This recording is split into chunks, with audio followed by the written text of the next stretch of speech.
Jauh di sebuah belahan dunia yang sering dilupakan peta, tersembunyi sebuah negeri yang tak pernah tampil dalam sorotan internasional.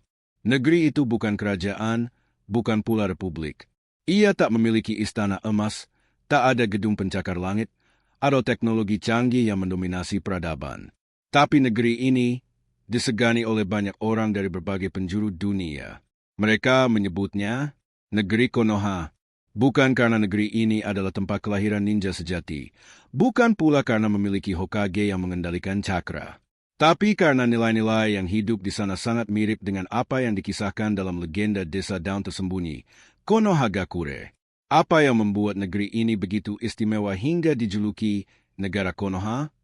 Mari kita selami, pelan-pelan, satu negeri yang hidup di tengah alam. Negeri ini tidak dipenuhi beton dan kaca. Justru yang mendominasi adalah pepohonan tua, hutan yang mendalam, angin yang membawa aroma tanah basah, dan kabut tipis yang menyelimuti pagi-pagi mereka. Penduduknya hidup berdampingan dengan alam.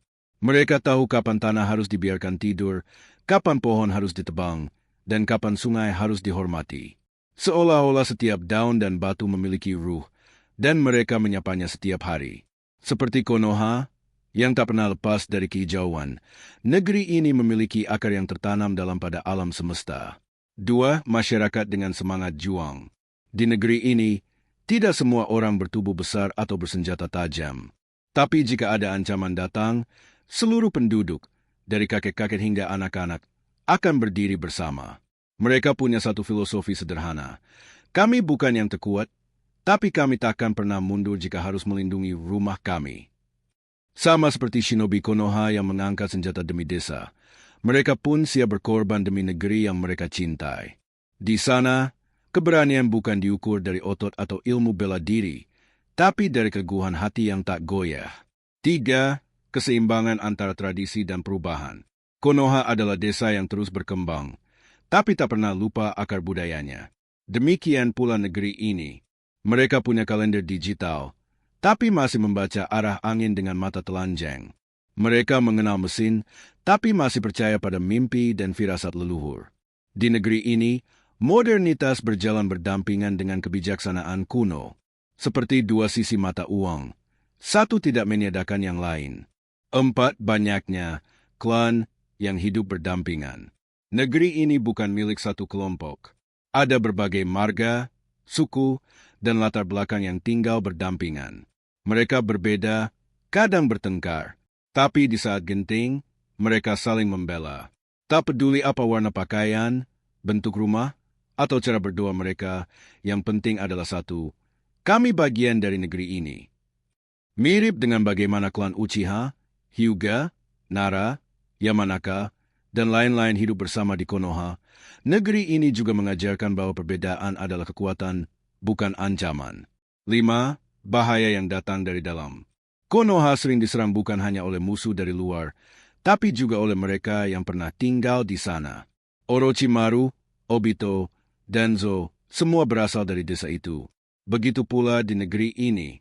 Pengkhianatan bukan hal asing. Mereka mengenal perasaan ditikam dari belakang, diracuni oleh ambisi, atau dibakar oleh kebencian yang tumbuh di antara saudara. Tapi mereka selalu bangkit, karena mereka tahu, kami bukan negeri yang sempurna, tapi kami belajar dari setiap luka. 6. Pemimpin yang tidak sempurna, tapi dicintai. Para pemimpin di negeri ini bukan dewa. Mereka punya masa lalu kelam, keputusan buruk, bahkan aib yang tak tersembunyi.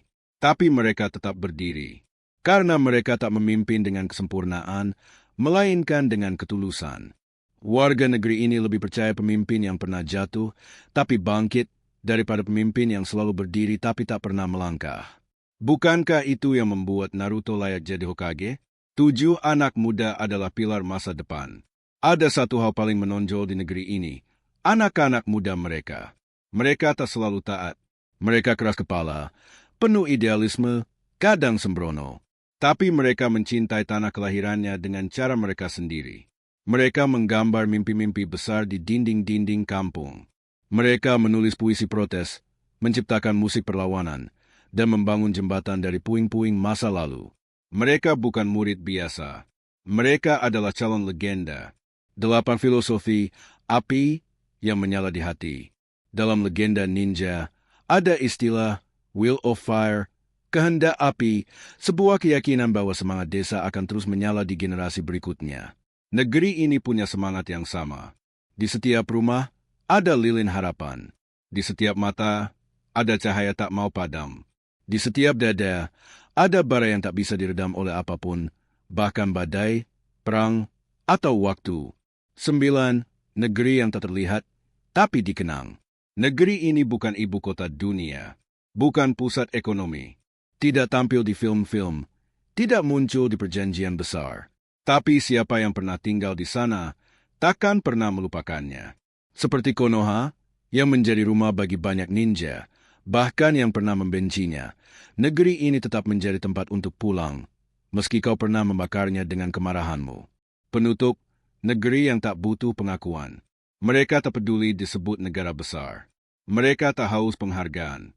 Yang mereka inginkan hanya satu, agar rumah mereka tetap utuh, tetap hangat, dan tetap bermakna.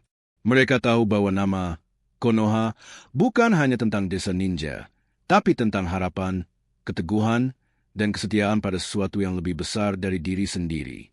Dan mungkin, negeri ini bukan hanya disebut Konoha. Mereka adalah Konoha.